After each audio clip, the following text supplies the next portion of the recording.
आजकल किसी के पास भी टाइम नहीं है। लोग अपने सपनों को बहुत जल्दी पाना चाहते हैं, बहुत जल्दी करोड़पति बनना चाहते हैं, शॉर्टकट से ही सब कुछ सीखना चाहते हैं। लेकिन एक बार अपने आप से पूछो कि अगर आपके सपने इतने बड़े हैं तो क्या आपके इन बड़े सपनों के लिए आपका ज्ञान भी बड़ा होना जरूरी नहीं है? क्या आपके मोटिवेशन का आधार बहुत स्ट्रांग नहीं होना चाहिए?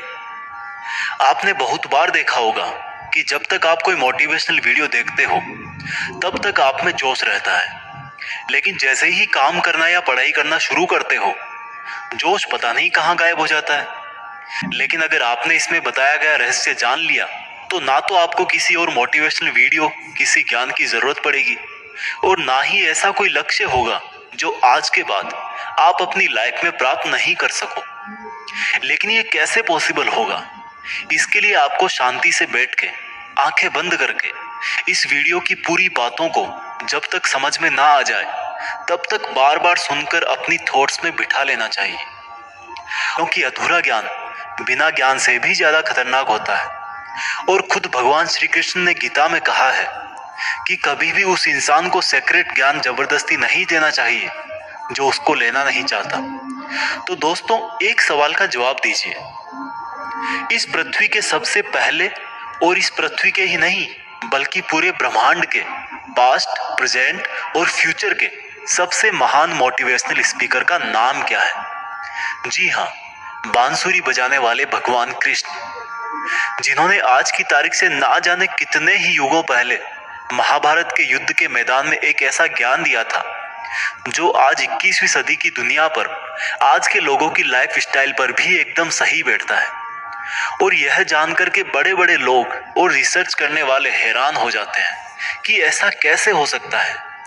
उस महाभारत के युद्ध के मैदान में दिए गए ज्ञान को पढ़कर हैं तो आप गलत हैं, क्योंकि भागवत गीता सिर्फ एक किताब या धार्मिक ग्रंथ नहीं है, बल्कि इसमें वो नॉलेज है जो इस पृथ्वी पर जितने भी लोग जन्म लेकर आते हैं उनको यह सिखाता है कि इस दुनिया में सपने पूरे कैसे किए जाते हैं, पर्सनैलिटी कैसे बनाते हैं, पॉजिटिव एनर्जी कहाँ से लाते हैं, खुशी क्या होती है, कितनी भी बड़ी प्रॉब्लम का सॉल्यूशन कैसे ढूंढते हैं, डिसीजन कैसे लिया जाता है, किसी भी ब्रेकअप के सदमे से बाहर कैसे निकलते हैं, इमोशनली स्टेबल कैसे होते हैं, किसी भी बिजनेस को सक्सेसफुल कैसे बनाते हैं, मेहनत कैसे की जाती है, हम क्या हैं और कौन है, जिंदगी जीने का सही तरीका क्या है, मरने के बाद हमारे साथ क्या होता है, ये ब्रह्मांड कैसे बना, क्या भगवान है और अगर है तो कहाँ है, क्या आप भी पुनर्जन्म लेंगे, ये लाइफ रियल है या एक इल्यूजन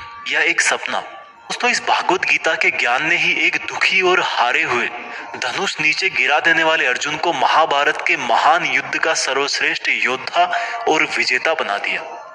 अगर आप भी अपनी जिंदगी में किसी मकसद को लेकर आगे बढ़ रहे हो तो मेरा यकीन मानो कि आप भी अपनी जिंदगी की समस्याओं के जंग के मैदान के अर्जुन हो। और इसलिए उस गीता ज्ञान को जानना आपकी चॉइस नहीं बल्कि आपका अधिकार है। इस गीता ज्ञान को समझकर आपको एक बात का जरूर एहसास होगा कि ये असली नॉलेज में पहले क्यों नहीं हासिल कर पाया। तो ऐसा क्या है आखिर भागवत गीता में और इसका मतलब क्या है? भागवत का मतलब है भगवान और गीता का मतलब है गीत, यानी कि ऐसा गीत जो भगवान ने खुद अपने मुंह से गाया हो। भागवत गीता संस्कृत में लिखी गई है, लेकिन इसका ट्रांसलेशन आपको बहुत जगह पर हिंदी, इंग्लिश और अलग अलग भाषाओं में मिल जाएगा। वैसे तो भागवत गीता को जितना समझोगे उतना ही कम है, लेकिन फिर भी इस वीडियो में मैंने गीता के पूरे 18 अध्याय, 700 श्लोक पढ़कर उनको आज की जनरेशन के हिसाब से, स्टूडेंट के हिसाब से, बिजनेसमैन के हिसाब से, अपने करियर में, अपनी लाइफ में, अपने रिलेशनशिप में और अपनी प्रॉब्लम्स में कैसे यूज करते हैं वह बताया है। दोस्तों, मैं यहाँ पर पूरे 18 चैप्टर कवर करूंगा और कोई भी चैप्टर शुरू करने से पहले मैं आपको यह बताऊंगा कि उसमें आप क्या सीखने वाले हो। फिर उस चैप्टर को शॉर्ट में समझाऊंगा और उसके बाद उससे सीखने वाली चीजों को डिटेल में समझाऊंगा। अगर आपको यह जानना है कि आखिर भगवान को खुद ज्ञान देने की जरूरत क्यों पड़ी, ये पांडव और कौरव कौन थे, भगवत गीता अध्याय 1, सेना का निरीक्षण। दोस्तों, गीता के पहले अध्याय से आपको यह सीखने को मिलेगा कि ऐसी कौन सी सबसे पहली चीज है जो आपको लाइफ में आगे बढ़ने से रोकती है। भले ही आप में बहुत नॉलेज हो, आप में बहुत काबिलियत हो, लेकिन उस एक चीज की वजह से आप सही डिसीजन नहीं ले पाते और अपना काम नहीं कर पाते हैं। इसके साथ साथ सपने से हकीकत में इंसान कैसे बदल जाता है वह भी हम जानेंगे। कौरवों में दुर्योधन बहुत खुश हो रहा था। उसके पास बहुत बड़ी सेना थी। भीष्म पितामह थे, गुरु द्रोणाचार्य और गुरु कृपाचार्य जैसे बड़े बड़े योद्धा थे। पांडवों की सेना में अर्जुन, भीम सहित पांचों पांडव, भगवान कृष्ण, अभिमन्यु, द्रौपदी के पांचों पुत्र आदि थे। अब यह युद्ध पूरी तरह से पारिवारिक युद्ध ही था। पांडवों और कौरवों के लिए गुरु द्रोणाचार्य और कृपाचार्य दोनों एक ही थे। दादा भीष्म भी एक ही थे। साथ ही साथ पांडव और कौरव दोनों खुद भी चचेरे भाई थे, लेकिन हर कोई जीतने के इरादे से आ रखा था। रणभूमि में जब जोर से युद्ध की घोषणा के लिए शंखनाद हुआ तो अर्जुन ने अपने सारथी भगवान कृष्ण से कहा कि हे कृष्ण, मेरे रथ को दोनों सेनाओं के बीच में एक बार ले जाकर के खड़ा कर दो ताकि मैं ये देख सकूं कि मुझे किनको मारना है। ऐसा सुनकर भगवान कृष्ण ने अर्जुन के रथ को कौरवों की सेना के सामने वहां पर ले जाकर के खड़ा कर दिया जहां पर कौरवों की सेना में अर्जुन के दादा भीष्म पितामह और गुरु द्रोणाचार्य खड़े थे। और गुरु द्रोणाचार्य ने ही अर्जुन को तीर चलाना भी सिखाया था। अर्जुन ने युद्ध के मैदान में जिधर भी देखा वहां दोनों तरफ ही सिर्फ परिवार वाले नजर आ रहे थे। ये देखकर अर्जुन बहुत दुखी हो गए और कृष्ण से बोले, यहाँ तो हर कोई मेरा सगा संबंधी ही है, मैं अपने ही लोगों को युद्ध में नहीं मार सकता। मुझे इस राज्य के लिए तो क्या, अगर कोई तीनों लोक भी दे तो भी मैं ऐसा युद्ध नहीं करूंगा जिसमें मुझे अपनों को ही मारना पड़े। इस तरह से अर्जुन पूरे दुखी होकर और खुद को कोसते हुए अपने धनुष को छोड़कर रथ में वापस जाकर बैठ गए। दोस्तों, गीता के इस फर्स्ट चैप्टर से हमें यह सीखने को मिलता है कि वास्तविकता सोच से अलग होती है।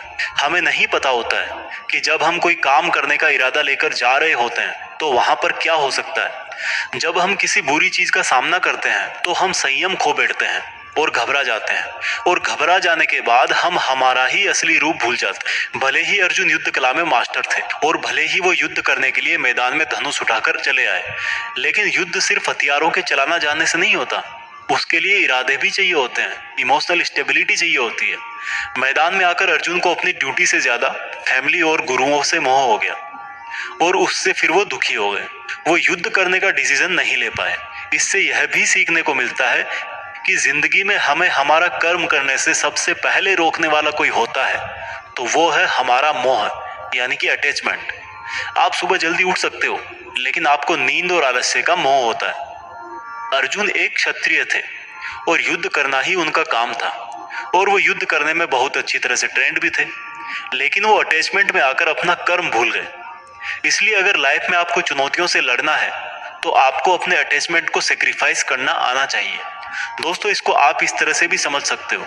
मान लो आप किसी से बहुत प्रेम करते हो, लेकिन वह मनुष्य आपके प्रेम की कदर नहीं करता। ऐसे में आपको उसका प्रेम पाने का मोह नहीं होना चाहिए, क्योंकि अटैचमेंट किसी भी तरह का हो, जब तक वो है आप अपनी लाइफ के अर्जुन नहीं बन पाओगे।